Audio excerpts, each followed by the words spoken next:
I wanted to talk to you about a story that's just broken, actually. Pub operator JD Wetherspoon's closed down its Twitter, Instagram and Facebook accounts for its individual pubs and head offices, saying it follows the bad publicity surrounding social media, including the trolling of MPs and others, especially those from religious or ethnic minorities.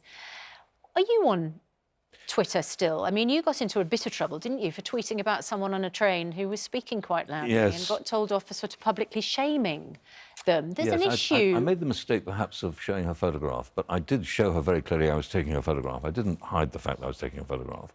And she was actually on the phone for just over an hour. It's ridiculous, yeah. Speaking extremely loudly. Very loudly, and ignoring a child sitting next to her. And Totally. what about, what is the response to you on social media? Do you use it regularly? Well, Are you worried actually, about the you know Facebook data breach? I got largely positive tweets from that episode, but I've had very negative stuff from bicyclists in London who keep on misquoting what I actually said, and also on the issues of transgender, because I dared to put my head slightly above the parapet from a medical point of view.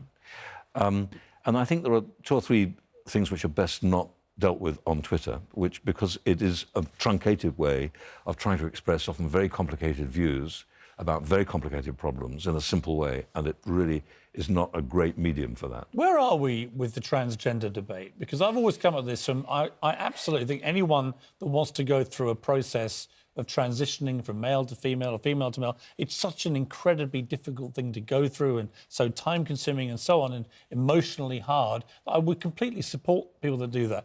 Where I've got a real problem is with this whole opting out of gender, being gender fluid, waking up one day and thinking you want to be whatever you feel like.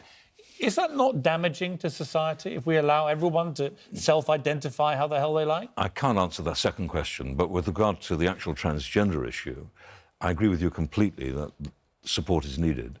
I think one of the problems is this, that we don't really understand what is going on in the background of people with transgender probably before birth, because there is increasing evidence that there are hormonal and other influences which in fact dictate how people feel about their gender later on. Not all people, but some people. And I think it would be helpful to do more research in that area. I think the other issue really, of course, is that gender reassignment, as it's called, does require a massive amount of quite expensive treatment. People who are transgender certainly will not regard themselves as being ill, and yet, of course, they want to have free NHS treatment. So there is a kind of tension there as well. And I think some of these treatments are not without risk, in fact, to the individual afterwards, and certainly, professionally, I have seen people who later on have deeply regretted transitioning. So I think that is an issue. And the other thing, of course, is starting very early, because, of course, giving young people hormones is not without risk either.